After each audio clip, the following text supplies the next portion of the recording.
Hey, how you doing, girl? It's your father, Miguel Angelo Trujillo.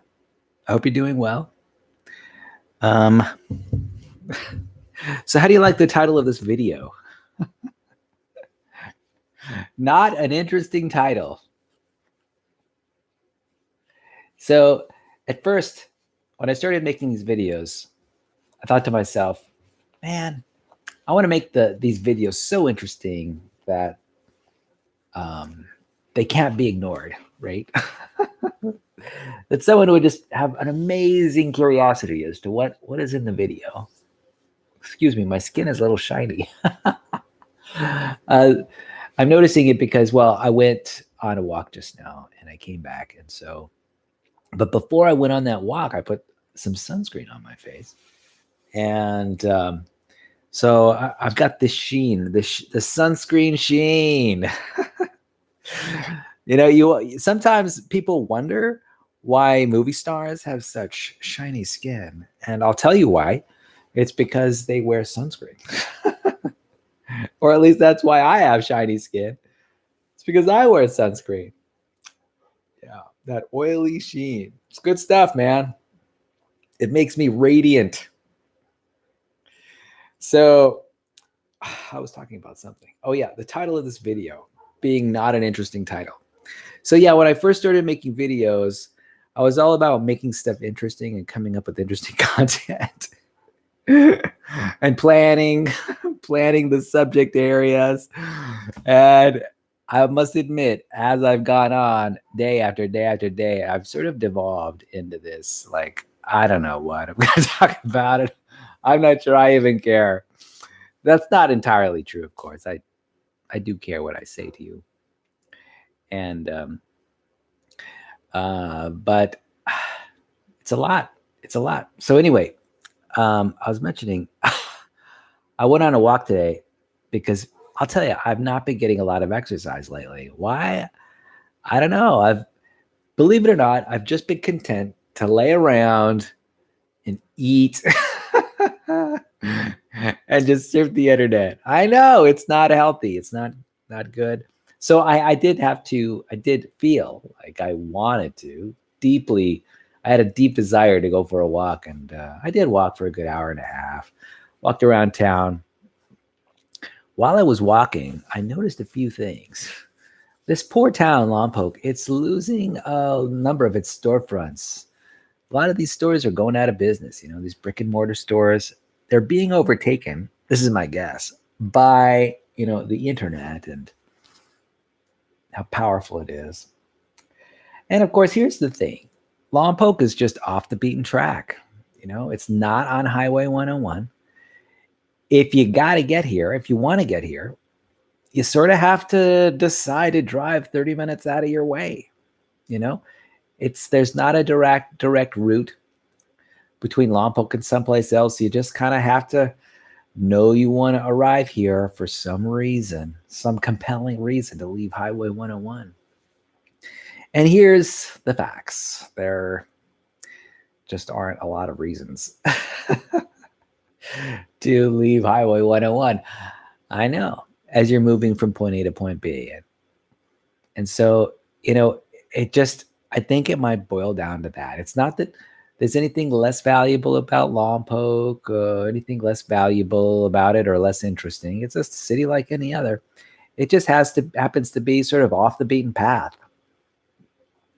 Now, if a moderately large city like Lompoc, we've got 40,000 people in here, is sort of considered off the beaten path, and we're really only about 25, 30 minutes away from the freeway. I feel sorry for all those towns, and there must be thousands of them all across the United States who are feeling the same pinch. And I have a feeling that, as time marches on and years pass, that, well, anything that's off the beaten path may go to extinction. But who knows? I don't know. There is a possibility of renewal. I see it. It's extremely possible. It has that renewal. My idea about renewal in towns such as ours comes as a result of the dawn of autonomous vehicles.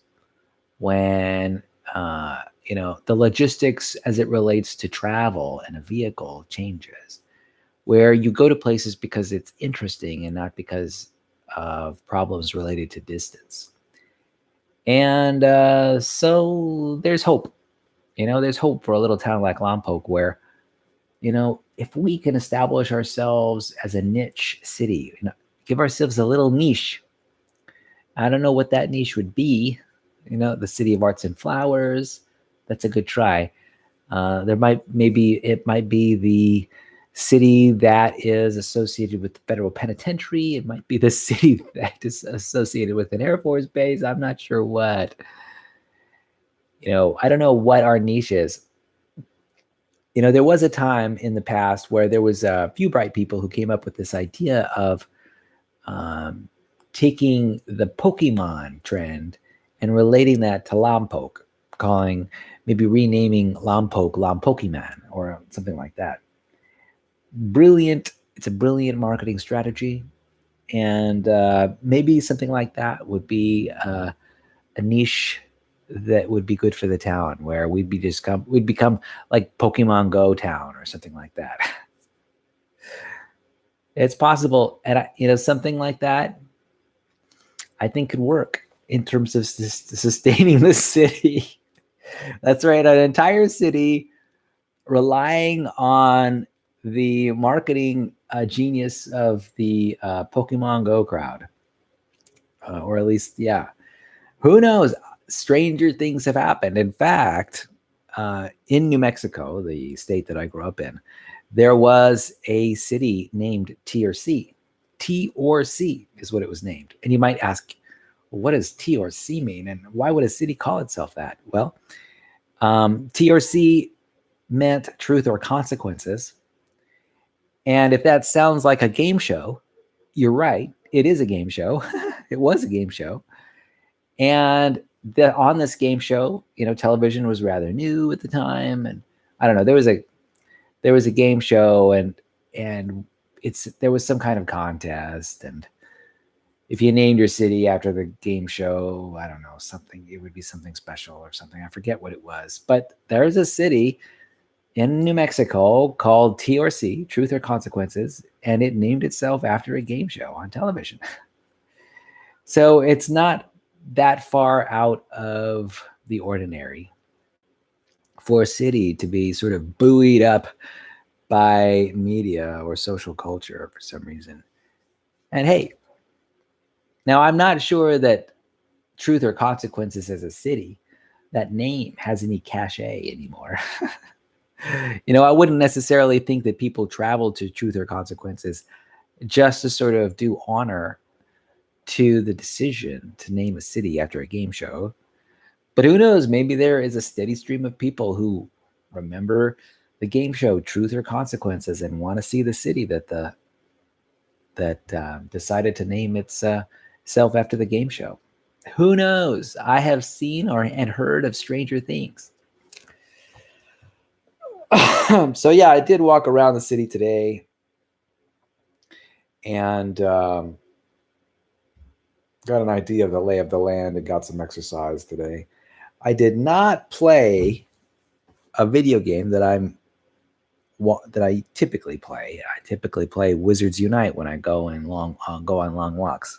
Wizards Unite is a smartphone video game that relates to the Harry Potter series.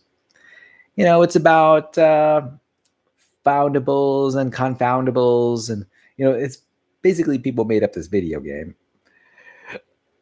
where you somehow do battle with the forces of evil by casting spells and returning objects to their original place.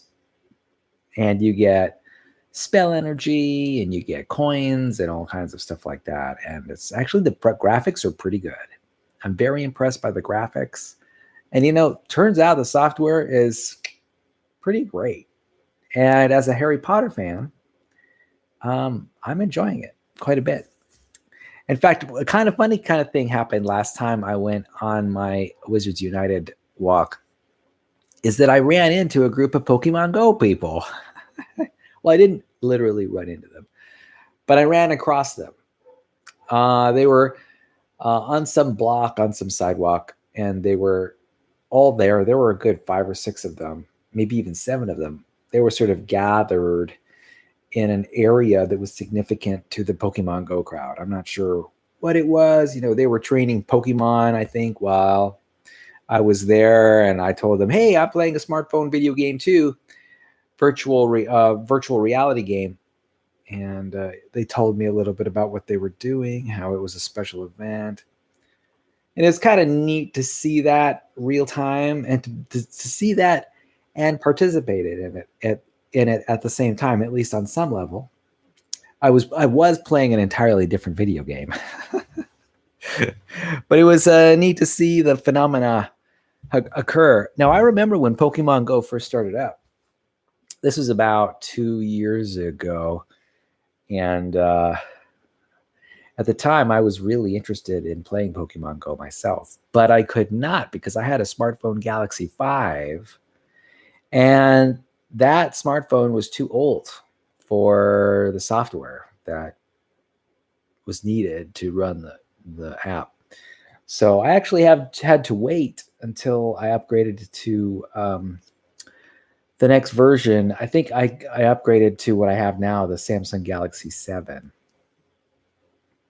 Because here's the rule of thumb that I have. I tend to lag behind in some areas when it comes to gadgets like smartphones. I tend to lag behind a couple years. And I tend to purchase used versions of the technology, particularly technology that iterates as quickly as smartphones do. The last thing you want to do is be on the cutting edge of smartphone technology, especially if you're an Apple user. Not that I'm an Apple user, but these I don't know what they're called, like the Apple X's or something like that. These are $1,000 smartphones that I'd much rather pay for a smartphone at a significant discount, because it's used, than buy a brand new one and upgrade every year. That's for sure.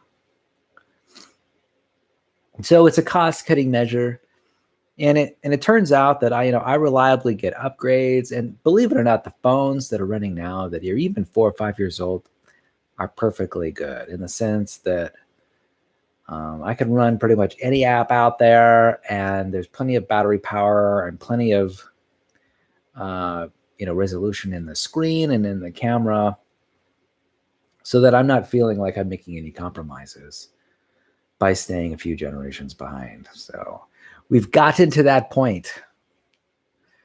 So I have a feeling that that not being on the cutting edge of technology has saved me a lot of money. And I also get electronic equipment that is not in beta test, and I also get electronic equipment that has stood the test of time, because every time I look at say I'm in the market for a smartphone, I've got 3-4 years of reviews that I get to read. I get the benefit of all that expertise that has gone on in the years prior, and all the problems are solved. It's kind of funny.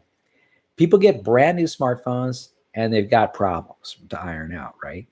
There's a problem with the screen, there's a problem with the software, there's a problem with the battery, there's a problem with the case, there's a problem, blah, blah, blah. It just goes on and on. And so for 2, 3, 4 years, the vendors, the software developers, they solve all these problems. And, after 3 or 4 years, I'd say 95% of the problems are solved. And then I acquire the phone. You see?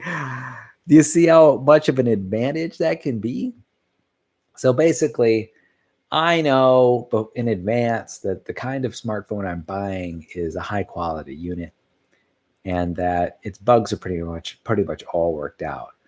And so, all the best cases have been identified, all the best apps have been identified, all the best techniques have been identified, all the bugs have been worked out. I mean, it's really quite advantageous. It's basically, I'm in a position where I'd never have any problems with my electronic gadgets because all those problems have been ironed out. Now, let me say, first of all, that that's not a strategy to be used on every smartphone gadget or every gadget. There's some gadgets that you do want to be on the cutting edge with. I think it makes sense. It kind of depends. Some gadgets, you have, I have high standards about, and, I want to maintain those high standards. And I want to, I'm willing to push the envelope and pay a little bit extra money to stay on the vanguard of some of these electronic gadgets. But, those electronic gadgets are few and far between. Yeah. So, I was talking earlier about titles of videos, and I think I've come to a place where I'm comfortable just throwing any random words up for the title of my videos. I know. Where's quality control? Where are my standards? Where are my values when it comes to producing high quality content as a YouTube content provider? Honestly, I don't know. Where did those standards go? They've deteriorated over time, and it hasn't taken a long time, 8 or 9 months, and kaput. Yeah, it's pretty funny. But anyway, I can tell you that I enjoy making these messages and reaching out to you in the ways that I know how to. So let's see, what's going on with me lately? Well, I'm still buzzing from that Jack Canfield conference that I went to Friday night. And in my mind all the time, I'm coming up with new ideas related to it. I'm actually also considering buying Jack Canfield's ebook relating to like the 10 Secrets of Success or something like that. I think I might very well buy that book. It's kind of funny. Here's the thing. I've got a rule about reading. And that rule is to always be reading subjects that you are 100% interested in, almost no matter what the cost. Because here's the thing. Every time I put my eyeballs on a page of a book, I want to be really wanting to read it. I want high levels of motivation, high levels of passion for the material. And as soon as that passion begins to drop off, I move to another book. I know you might be asking, why do that to yourself? Well, I want to keep my interest level in reading high. And I think that the surest way to stop reading and to put a halt to it is to not have any fun doing it. And there are a lot of ways, a lot of traps that people can fall into that would, keep them from reading good books and keep them from being interested in the books that they read. And some of it has to do with boredom. Here's something I recognize quite a bit in the human brain is that there is a huge appeal for novelty in the human brain. There's something about novelty that just sparks our interest. If something is a little bit different, if a person walks in with a different color hair, or they walk in with different makeup, or they walk in with different clothes, or they have different gestures, or anything is different about them, that piques our attention. It makes that person more interesting. The same is true with our media. The most interesting media is sometimes the most varied media, the one that has the most change. In fact, one of my favorite websites is reddit.com. And part of the reason I like it so much is because it's so novel. There's so many new ideas, creative ideas that just show up on this infinite, pooling loop. It's a loop of just amazing content, and it's continual. It's showing up all the time. Facebook is a lot like that, where you've got the dashboard and it's rolling through, and you're constantly inundated with new information. This person says that person says this. Twitter is also another good example where there's just the content is never the same in every 10 minutes. It's just continuously changing. And that, I think, really taps into the human brain's love for novelty. The human brain's love for novelty knows no limits. It knows no bounds. And if anyone wants to keep their attention, their interest on something, change it up. Whether it's the furniture and how it's arranged in the house, or, whether the walls are painted one color or another. There's just something that's really appealing about novelty. It sort of draws people in. And, it's true when it comes to other people. Some of the most interesting people I know go through 2 or 3 changes of clothes every day. Why is that? Who knows? But I find it really appealing. When I see a person like that who's willing to change their clothes 2 or 3 times a day, I'm like, wow, they care about keeping my interest. And so I appreciate that. I remember first getting an inkling about this about why the brain likes novelty, or how the brain enjoys novelty, when I started, when the MTV generation started. One thing about MTV was that if you watch a video or watch the show itself, there were a lot of cuts. They were always cutting, another perspective of maybe the same scene. And music videos were famous for this, where there would be so many cutscenes,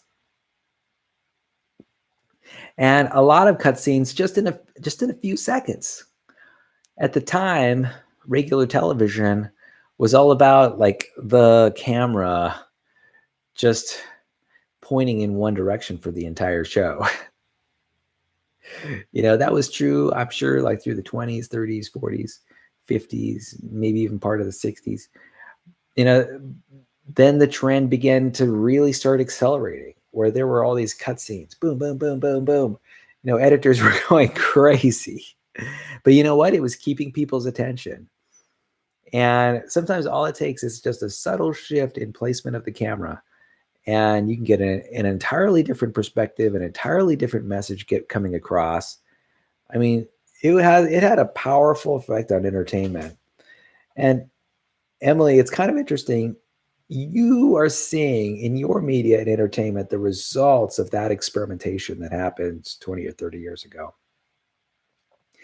And I have a feeling that you may not even recognize it as happening, because, it's always been that way for you as a Gen Z, part of the Z generation.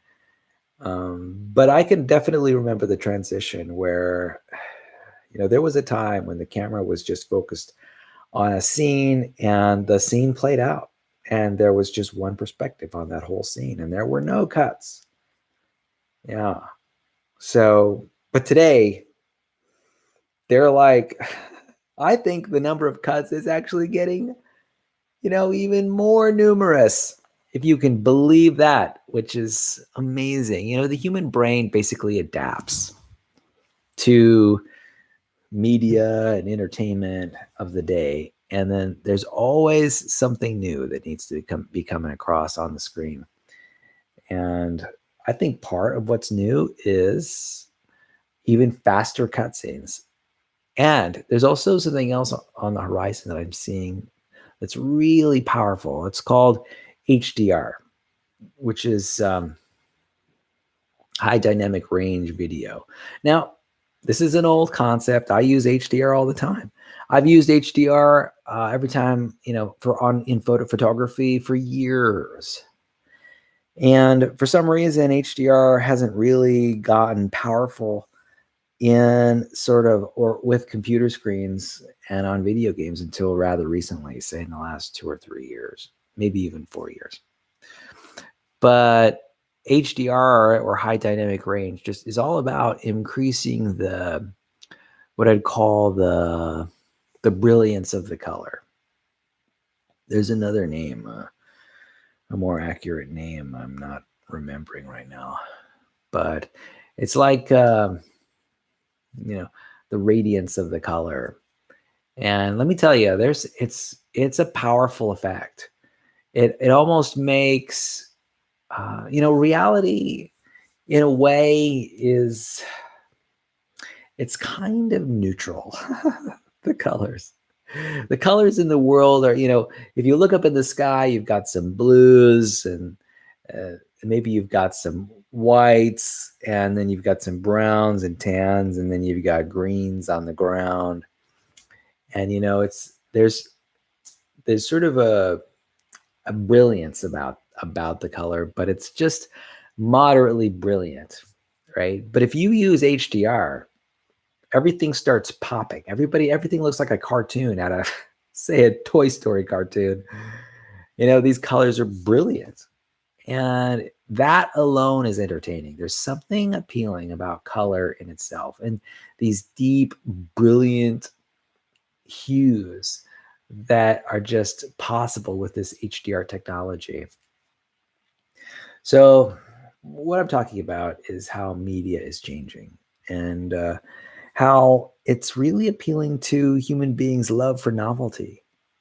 And that in itself is helping people to become even more strongly glued to their screens. Yeah, I know, because there's so much pleasure and appeal related to these changes that are happening on screen. Hey, I get it. Writers are becoming more talented, directors are becoming more skilled. Everything's becoming sort of a niche. Everyone is using their strengths to put together these amazing works of art in all kinds of media. And let me tell you, we are really spoiled in terms of, the information, the art that we can consume. It's just phenomenal. The other day, I was watching a YouTube video, and this music artist was telling me about an iPad Pro app called like Beatbox 3 or something like that. It was a beat machine. Essentially, it's a kind of digital music player, and he was constructing new music, new beats on it. And I was struck by the versatility of the software, how powerful the software was, and how he was able to make music that was amazing. In just 5 or 10 minutes, he could throw together an amazing beat. He could throw down these beats in these tracks that were just amazingly complex and so beautiful to listen to. My ears were just sort of jumping for joy every time he would play the music he was making in that moment, in that 5 or 10 minute video. And really, our brains are spoiled. We've got such beautiful music coming in, such beautiful visuals from the television, such beautiful audio coming from the sound engineers. There are professionals in all these areas, and they are artistically working to just sort of please our brains as much as possible. And let me tell you, that art is coming in through all these portals in our skull and entering our brain and just giving us loads and loads of pleasure. I'm so glad that I live in the time that I do. In fact, I almost am envious of what the future is going to bring. Sure, I'm going to live for maybe another 30 or 40 years, but people who live like 100 years from now or 200 years from now, let me tell you, their neurotransmitters, particularly their dopamine and their serotonin, they're going to go through the roof. I can imagine, right now, human beings, we're concerned about things like the opioid epidemic, right? Where people are taking these opioids, which are like 4,000 times more powerful than morphine, right?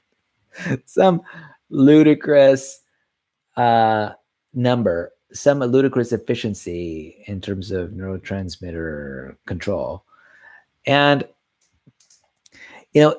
this whole idea that there might even be anything more powerful than morphine itself, to me, just is mind-boggling. Knowing the effect that even just morphine can have on the human brain. But here we are scientifically coming up with alternatives to morphine, which are like 400 times more powerful or 4,000 times more powerful than the original. Well, these are like super jacked up drugs that, so powerful. I mean, it's no doubt that why people are getting addicted to them, and it's ruining their lives wholesale. It's because,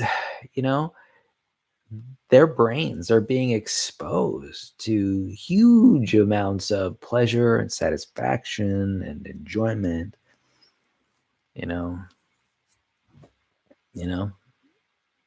I feel really blessed to live in a world that's just so amazing. Oh, I've got to tell you this. So today for dinner, I had some yogurt. I'm a vegetarian now. I'm not a vegan. I'm a vegetarian, and so I can eat dairy, and in a way that adheres to my to my integrity. So I can eat dairy, and I had this yogurt that was just so good. I cannot believe it. I'm going to daydream about this yogurt. So it was just the Light and Fit Greek style yogurt. This is a very common yogurt. It's found in, pint containers in basically every grocery store across the United States. I mean, there's nothing unusual about it. But here's the thing. I haven't had dairy, like a lot of dairy, in a long, long time, because I've been vegan for like a couple of years now. And anyway, I have recently shifted to vegetarianism, and I got some yogurt just because it's been so long since I've had it, and I wanted to give it a try. And let me tell you, this stuff was hands down some of the best food that I have ever eaten in my entire life.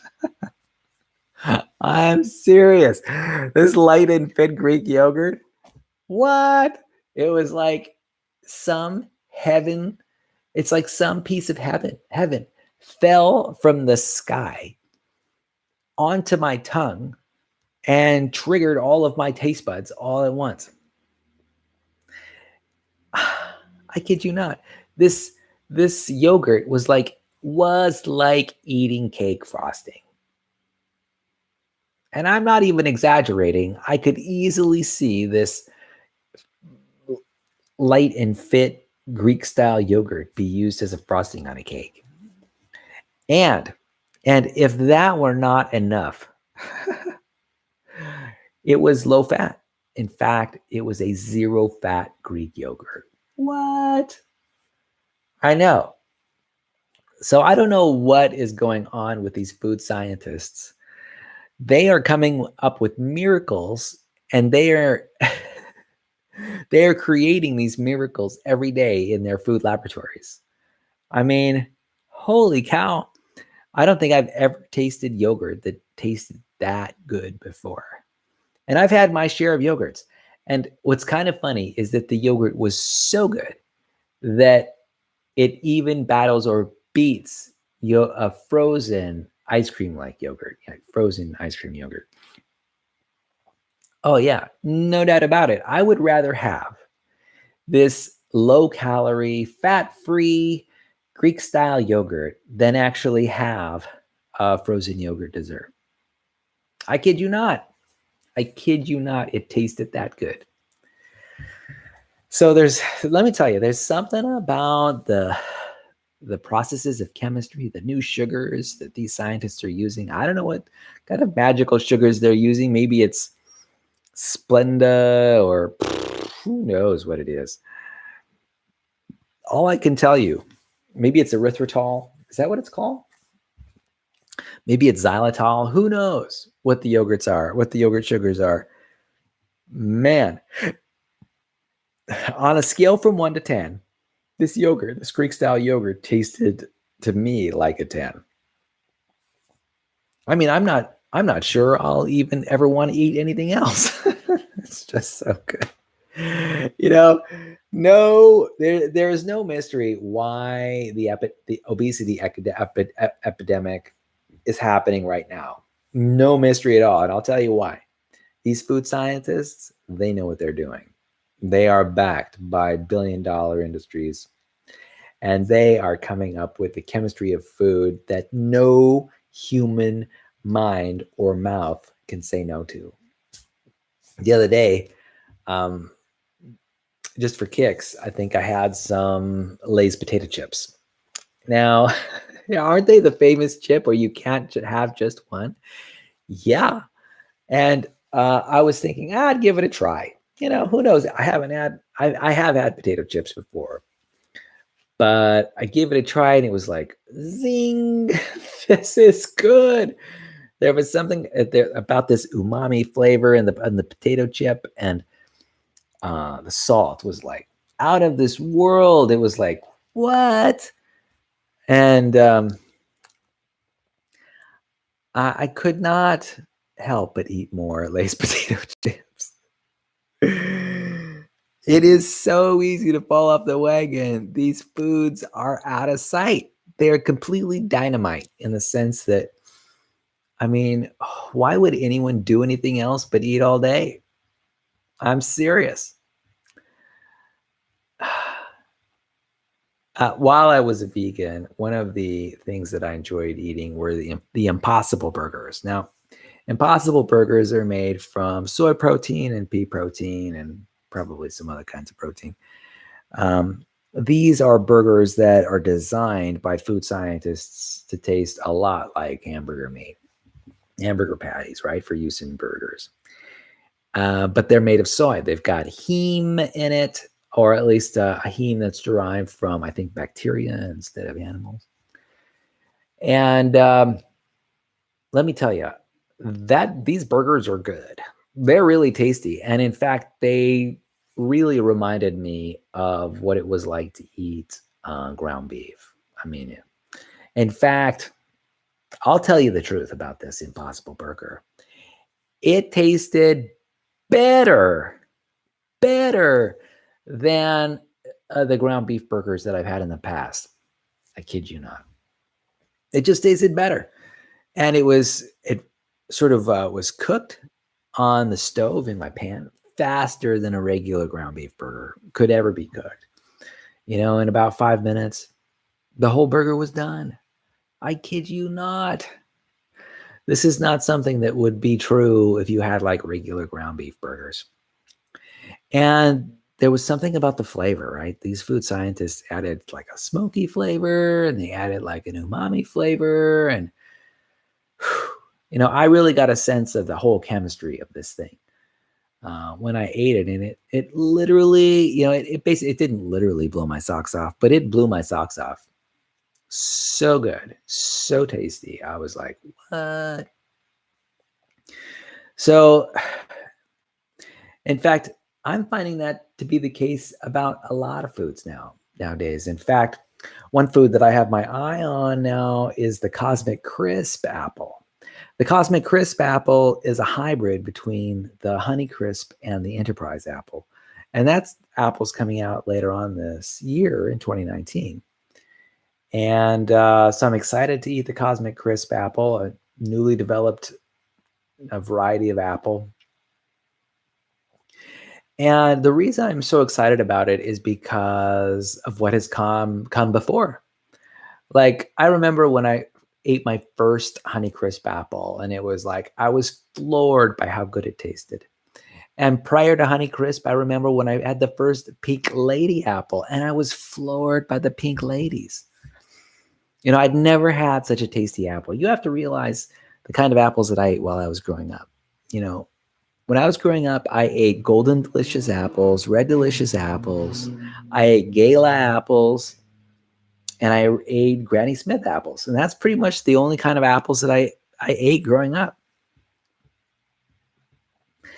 And then in recent years, apples have just been getting better. They're not mealy anymore. They're just so much better. We've got the Fiji apples from Japan. Like I mentioned the Honeycrisp and the Pink Lady apples. These are stunningly good tasting apples that provide an eating experience that is, there's basically no match, you know? And so and because of what's come before, I'm looking to the future of apples and seeing, wow, these cosmic crisps, you know, the Apple industry is really on a roll. And they've been on a roll, I guess, for the last 10, 15 years, pulling together some amazing new varieties of apples. And it just blows my mind. It blows my mind about how good these apples taste.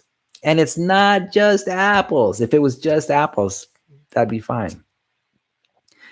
But it's more than that. Watermelon is another good example. I remember there used to be watermelons, right? And here's the thing about watermelons. They always had those big black seeds in them. And then there were like seedless apples that came out, but they still kind of had seeds. They had like white seeds in them. And then there were honestly seedless apples, where there seedless watermelons where there were literally no seeds in them. And then, I kid you not, then there are these personal sized watermelons that were smaller than the normal size, right? They're just like spheres. And let me tell you, these watermelons are amazing. They taste amazingly good. And I've even seen like Japanese watermelons that are literally in the shape of a box. They are square shape and not oblong at all. What?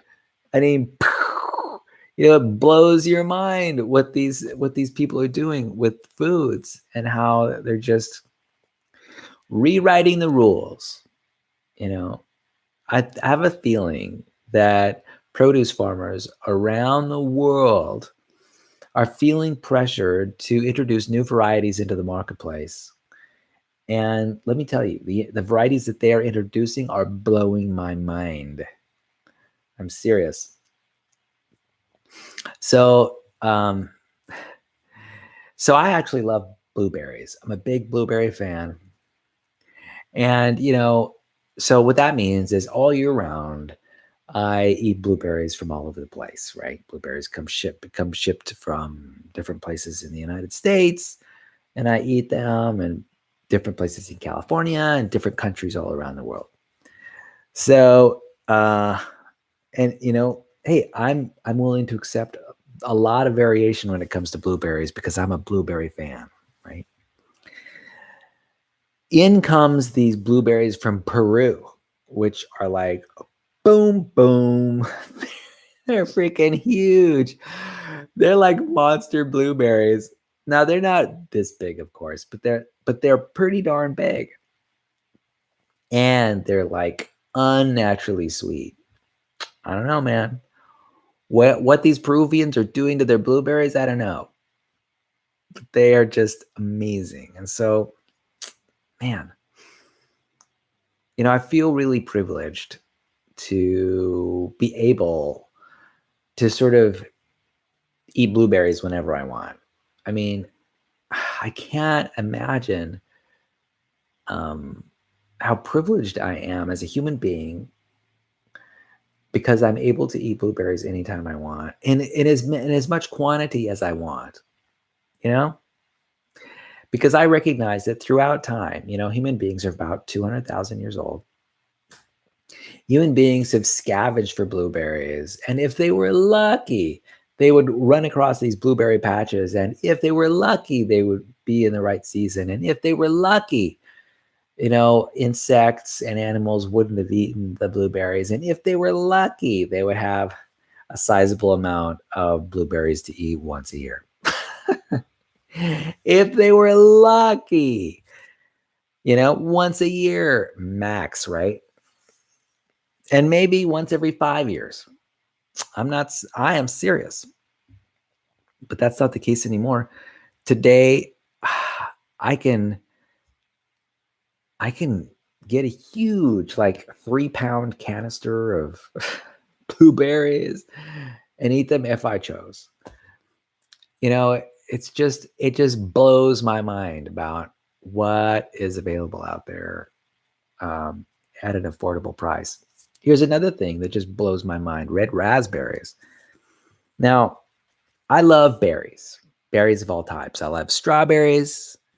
I love well, I love cherries. Actually, I only kind of like cherries, but I love blueberries, and I love boysenberries, and I love blackberries, and of course, I love red raspberries. And I think of all the berries, for me, the mother of all berries, in terms of flavor, just pure, amazing, amazing flavor, is the red raspberry. For me, the red raspberry is the pinnacle of the pyramid, of the berry pyramid.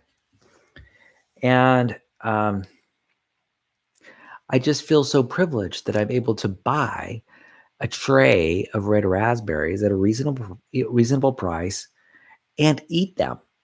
For me, like I mentioned, in a way, blueberries and strawberries are like sort of at the bottom of the pyramid. They're very available, they taste really good. There's just, you can't go wrong with a blueberry or a strawberry. But then you start inching up the ladder in terms of rarity, in terms of specialness, in terms of flavor, and you come to what I think is the pinnacle, which is red raspberries. Growing up, there was a blackberry tree which was near my bus stop. And I had the privilege of eating blackberries from that blackberry tree once a year. And how many blackberries? 3 or 4 blackberries. I kid you not. Maybe 5 or 6 blackberries. It was rare. And the tree was huge. And the fact is, a lot of people were eating from the blackberry tree because, well, blackberries are yummy, right? And, in a way, I was kind of sharing with my community, eating these blackberries.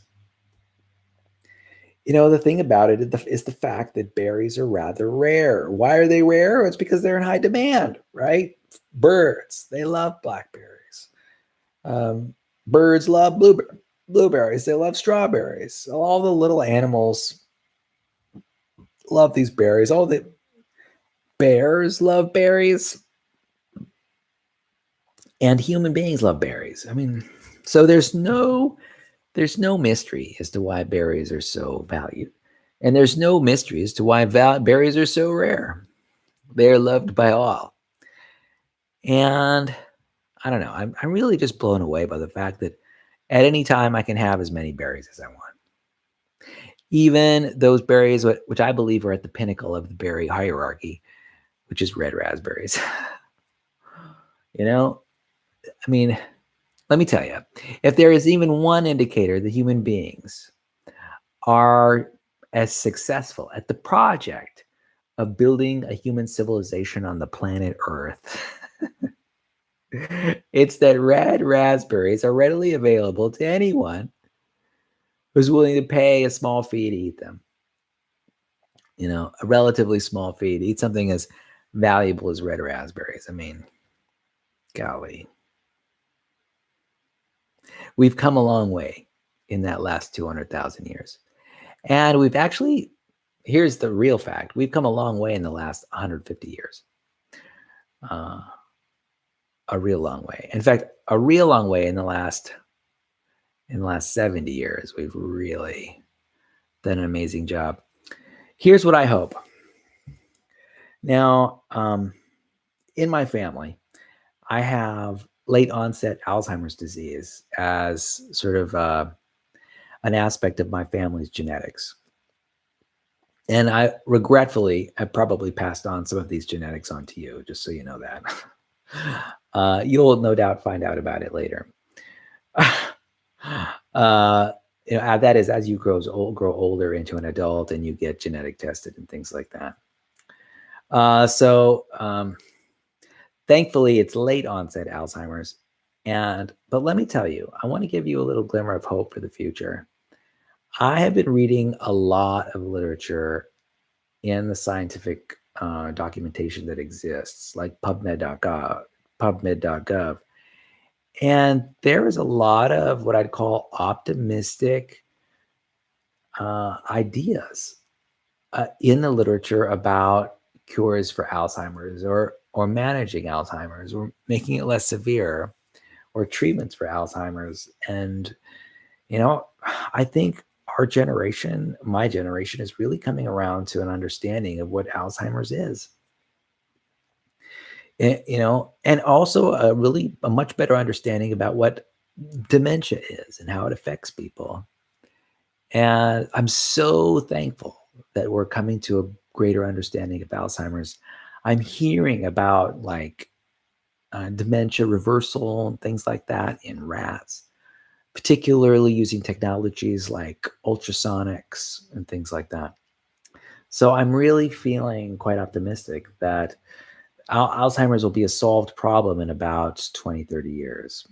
So maybe I have a feeling that Alzheimer's might just be well managed in the same way that diabetes is well managed today, whereas 50 years ago, people died of diabetes all the time.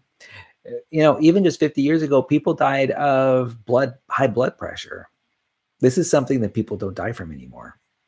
Not if they're responsible with their health and their diet and responsible when it comes to responding to their doctors. So, I'm so grateful that science has come up with ways to manage high blood pressure and diabetes.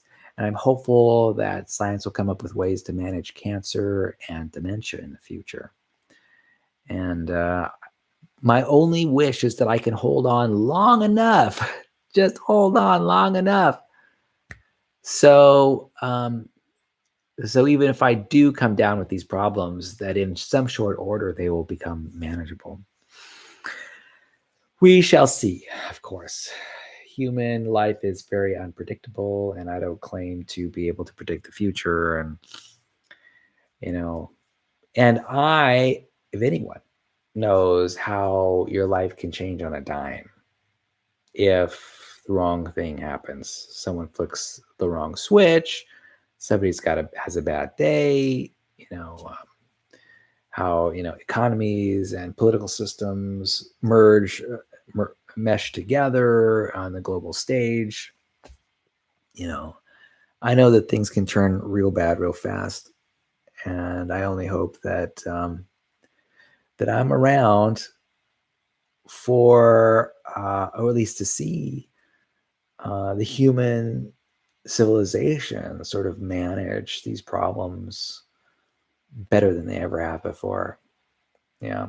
So I'm looking forward to it. In fact, there's this concept called the singularity. I'm not sure if you've heard of it, but it's a concept that describes the advance of technology happening at such a rapid pace that inventions come so fast and furious that there is just no accounting for them.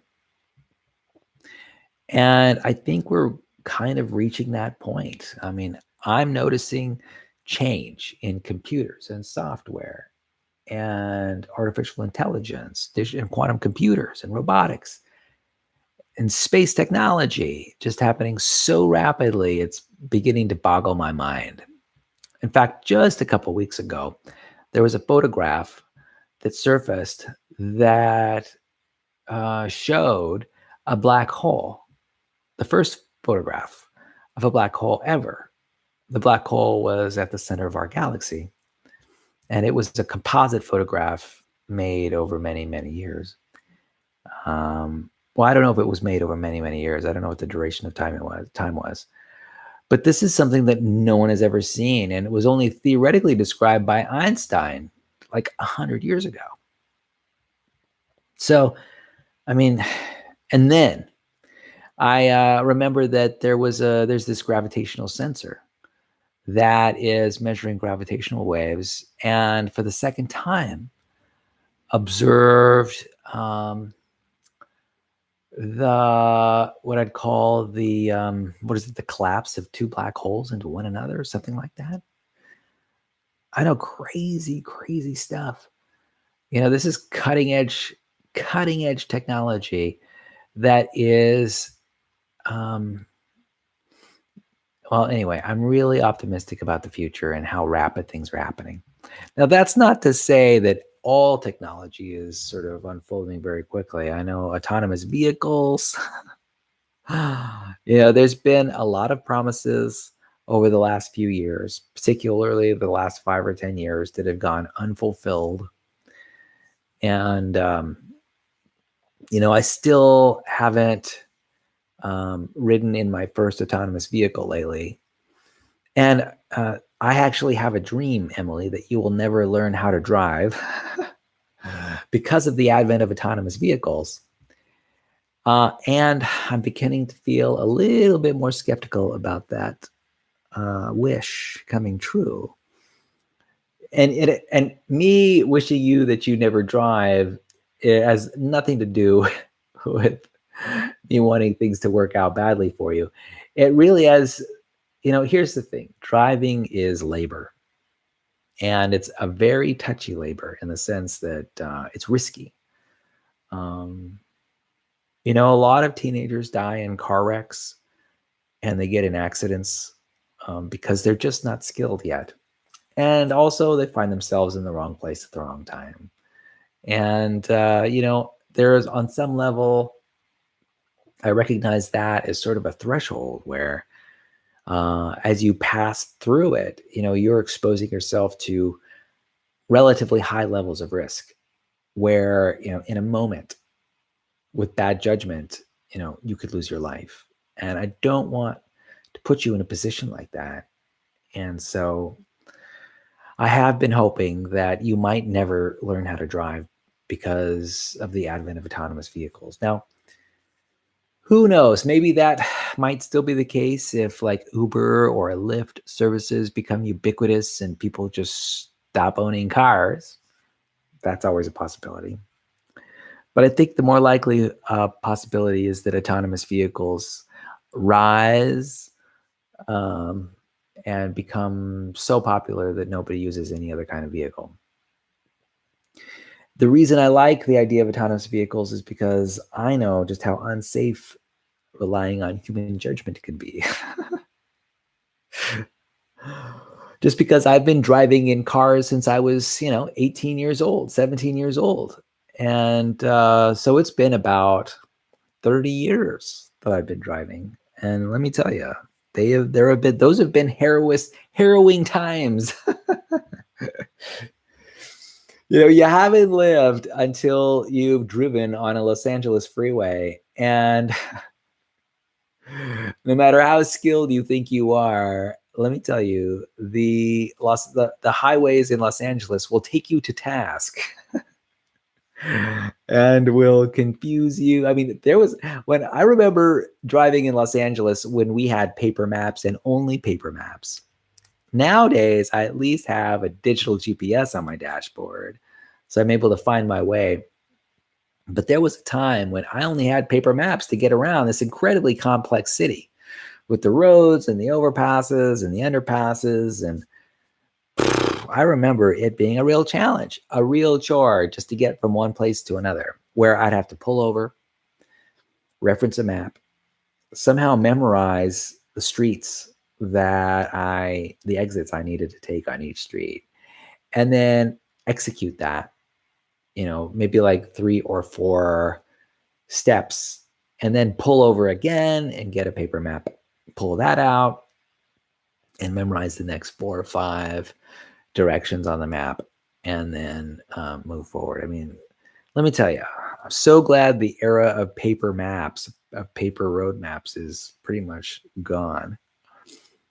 Now we've got Google Maps and we've got all kinds of GPS devices, and thankfully that's gone. Let me tell you, when I moved from paper maps up to GPS, that was a game changer. It really increased the quality of my life on the road. Well, anyway, I'm going to wrap this up. I want to thank you for bearing with me as I describe a little bit about my history and a little bit about who I am and what I think is important. Thank you for bearing with me as I sort of describe food and fruit and what's on my mind in those realms. I want you to know that I love you very much, that what is important to you is important to me. I want you to know that I care about what you think and that you matter to me, that you are significant to me. I want you to know that I love you, that I care for you, and that as your father, I view it as my job to support you and to enhance your well-being and help you live, um, you know, the fullest life that you're capable of living. I'm here to enable you and help you achieve your goals. And I am 100% committed to doing that. And also, I just want to convey and share my warmth and joy, my warmth for you and my joy that you're alive, happy and healthy and surviving and thriving in this world. And I hope you're having an enjoyable spring or summer break. And, I'll talk to you next time. Okay. I love you, girl. Bye bye.